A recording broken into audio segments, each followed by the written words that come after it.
Ya estamos de regreso y voy a hacer una aclaración. Graciela Villar no es doctora, yo confundí su apellido con el de otro Villar, sí doctor, pero quiero Era dejarlo algo claro. bueno, vamos a presentar, la verdad, Graciela Villar. ¿Era algo ¿De Hugo? de Hugo Villar? No, una coincidencia. Por tanto, tampoco De Álvaro. de Álvaro Villar. No, compañeros. Bueno, L más, L menos hay un montón. Claro. Sí. A vos te falta una L y estaríamos casi familiarizados. Exactamente. Graciela, hoy estábamos leyendo con mucho... ¿Le puedo hacer una pregunta Sí, antes que vos? sí, dale. Las preguntas serias las hace él. Ah, bueno. Yo hago las... A veces, no siempre. ¿Qué opina del fallo del juez Recarey? Bueno, me resultó profundamente preocupante. Porque en realidad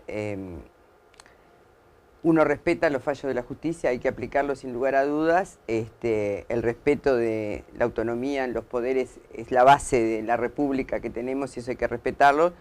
Pero me parece que hay un soporte científico que debió haber sido parte asesora para que la justicia tomara una decisión. Si bien la vacuna no es obligatoria, genera, nosotros sabemos, en la vida cotidiana después ciertos trastornos a la hora de la integración social. Pero bueno, en realidad es una decisión transitoria. Creo que lo que se pide es de ver los componentes de la vacuna que se están dando para medir si efectivamente pueden tener o no futuros trastornos en los niños que se den, y que bueno, que también hay una legítima preocupación de los padres y madres cuando tenemos que asumir frente a esta novedad que significó el COVID, dar vacunas sin demasiada información, que lo hicimos en realidad para proteger. Sin lugar a dudas, la vacuna mitigó los costos de la cantidad de vidas que incluso nosotros perdimos, más de 6.000 uruguayos perdieron. Pero bueno, hubiera deseado que esto tuviera un soporte de la academia, que además en Uruguay ha estado muy atenta con este tema y ha participado activamente de las resoluciones. Y defendiendo además la vacuna como además el único mecanismo de protección. Y el sistema político se blindó y se cerró a favor de la decisión del gobierno de haber vacunado y haber hecho lo que hizo. Es que racionalmente,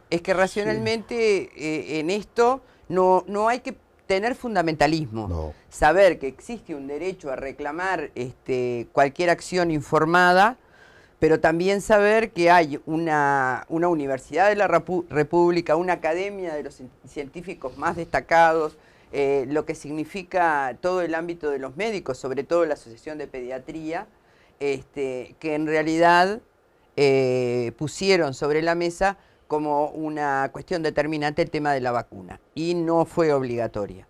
Creo que Kian decía algo ayer que me parece que es interesante. Efectivamente, los laboratorios han especulado muchísimo con esta vacuna y pasen a ser las empresas más ricas, multimillonarias del mundo, que en realidad las vacunas han llegado a quienes la pudieron pagar. En África todavía no llegaron, que ahí hay un motivo donde podemos hablar de que las multinacionales del medicamento han especulado. Pero sobre la calidad, yo me inclino a favor del staff científico. Además a nivel mundial, no solamente nacional. Exactamente. Ha hablado de esto. Te agrego un dato importante de estas últimas horas. Correa Freitas, Sí. un constitucionalista importante, Sí. decía hoy que todo el proceso judicial y la apelación que hace quien hace la demanda estaría fuera de lugar y podría invalidar toda la acción legal. Porque dice que, según una ley del año 1988, hay 30 días en el caso de una campaña de esta naturaleza, posteriores a que comienza la campaña, como para apelar y pedir que se anule esa campaña. Y que todo lo que ha pasado a partir de ahora estaría fuera de lugar. Pero además defendía el derecho a la salud y la prioridad de la salud pública nacional, especialmente de niños y adolescentes. Sí. Pero además creo que hay un capítulo que no es menor. Hay que separar el tema de los laboratorios y de las multinacionales, hay que separarlo de esto, pero además estamos hablando de una acción sobre algo que no es obligatorio. Exacto, eso es fundamental. Y eso me parece que es fundamental, porque en realidad, independientemente de las posiciones que como ciudadanos tengamos frente al tema de la vacunación, lo que está claro es que nadie estaba obligado a vacunar. Lo que habría que proteger es el derecho de quien decidió no vacunarse, tuviera los amparos que posteriormente no se generaran en trastornos. Ahora sí te voy a llevar al tema, uno de los temas por los que te convocamos. Bien. Se han detectado niveles de, yo diría, de inseguridad alimenticia en niños, jóvenes y adolescentes, Sí. especialmente acá en Montevideo y en zonas densamente pobladas, Área metropolitana. en área metropolitana. ¿Cómo llegaron a esa detección? ¿Cuánto es la población objetivo que está hoy bajo esa dramática situación de no tener un sistema alimenticio que lo sostenga como persona física, pero especialmente para niños y adolescentes en edad de desarrollo y de crecimiento, no solo físico, sino cognitivo, que afecta sus capacidades de conocimiento? Ustedes han podido detectar con estos trabajos. Bueno, a punto de partida de que las ollas populares se transformaron en una política pública de alimentación, lamentablemente, se empiezan a generar también situaciones que se visibilizan de un empobrecimiento notorio en recientes llegados a estos niveles de pobreza. Sobre todo cuando estamos hablando de una población en todo lo que es el oeste de Montevideo, fundamentalmente, que tiene que ver con el área metropolitana, o sea que abarca ya otros departamentos como puede ser tanto el área de San José como la de Canelones, que estamos estrechamente vinculados. Y ahí se empieza a detectar a partir de una política de aplicar el plan ABC por parte de la Intendencia de Montevideo, que tiene que ver con la alimentación e infraestructura para mitigar algunas acciones de empobrecimiento habitacional, pero sobre todo a partir de los policlínicos móviles. Los policlínicos móviles que están llegando a estas zonas están detectando ahí una pérdida notoria de peso en edades no las escolares, que han tenido el soporte en las escuelas de tiempo completo y de la alimentación en las instituciones educativas, sobre todo las públicas y en los centros CAIF. Sí se está dando con mayor énfasis en todo lo que nosotros llamamos las adolescencias, es decir, todo el guricerío que de 12 a 15 años está en el ciclo básico y está en la SUTU. Ahí se ha habido intercambios por parte de las instituciones que hablamos, tercer nivel de gobierno, los municipios, los policlínicos, para ver de articular alguna forma de que justamente los desprendimientos educativos en esas edades, que son siempre los problemas más serios, que estamos preguntándonos por qué nuestros muchachos y muchachas no terminan el ciclo básico, se está generando un problema alimenticio concreto. ¿Y cómo combatir eso? Y bueno, ahí hay que articular políticas públicas a nivel gubernamental de parte del MIDES, junto con las intendencias de Montevideo y las instituciones educativas, para generar espacios que permitan, por lo menos, generar una alimentación, y volvemos a nuestra infancia, la copa de leche, copa de leche y el pan, que puede ser también un elemento bien importante en instituciones que además no tienen comedores.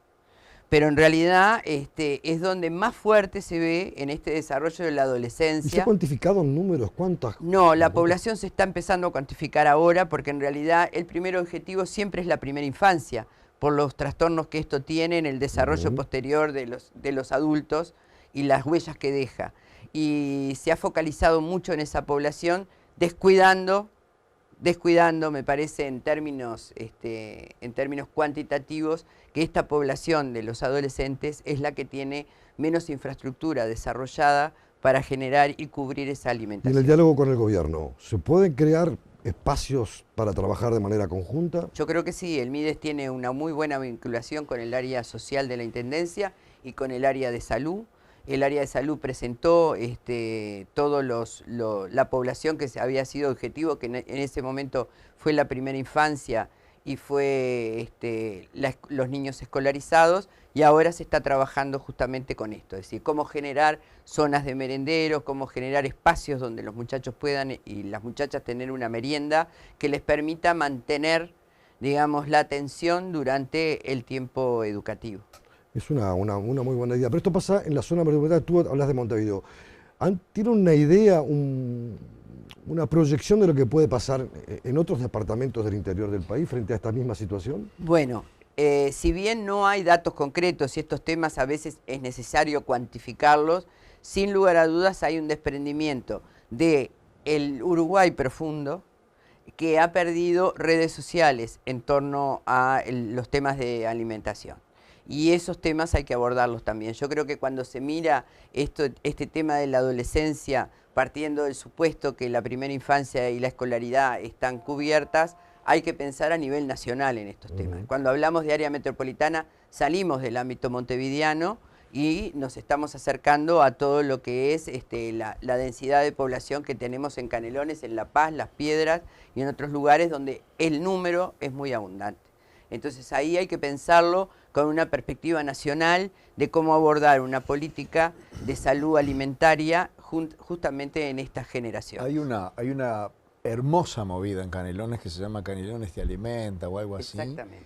que ha roto una enorme cantidad de esquemas y que además ha implantado una enorme cantidad también de experiencias nuevas, como por ejemplo que la gente reciba de los productores a través de lo que se llama, creo que el cajón solidario, algo así, Exactamente. reciba frutas y verduras. En Canelones se pueden vender frutas y verduras en las estaciones de servicio. Está aplicando un criterio de la FAO, un uruguayo que está en la FAO, que planteó el tema de la alimentación de cercanía. Exacto. Algo que hay que implementar en Montevideo Rural, por ejemplo, que se está trabajando en la UAN también con el reciclado de esa alimentación, Exactamente. que no es desperdiciable, sino que a veces no es vendible, sobre todo en las grandes superficies.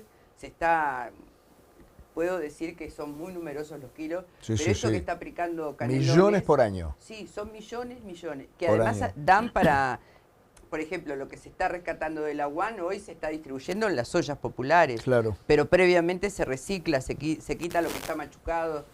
Eso es muy importante. Y esto que está aplicando la Intendencia de Canelones del comercio de cercanía es que nadie tenga que caminar más de 1,5 cuadras para resolver el tema de la alimentación.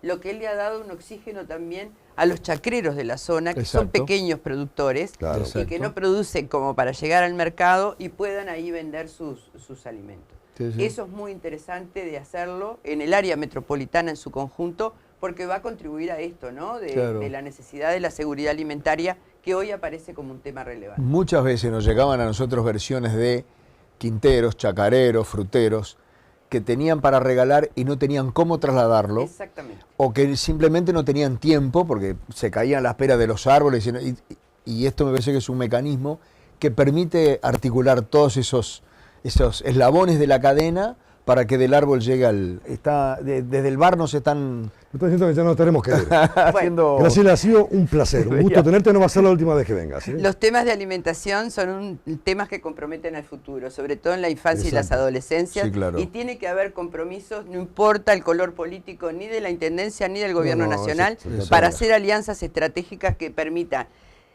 El Uruguay crece en las zonas más pobres. Cuando hablamos de vulnerabilidad, hablamos de pobreza. Y ahí es donde tenemos que ponernos todos de acuerdo para ver cómo articulamos. Tal Esto de cual. los comercios de cercanía, esto de somos productores de alimentos para Sí, vender. claro. No puede ser que en el Uruguay Haya los gente jóvenes claro, pasen no hambre. coma. Exactamente. Vamos a una pausa Sí, y ya señor. venimos con el cierre, con una sorpresa también.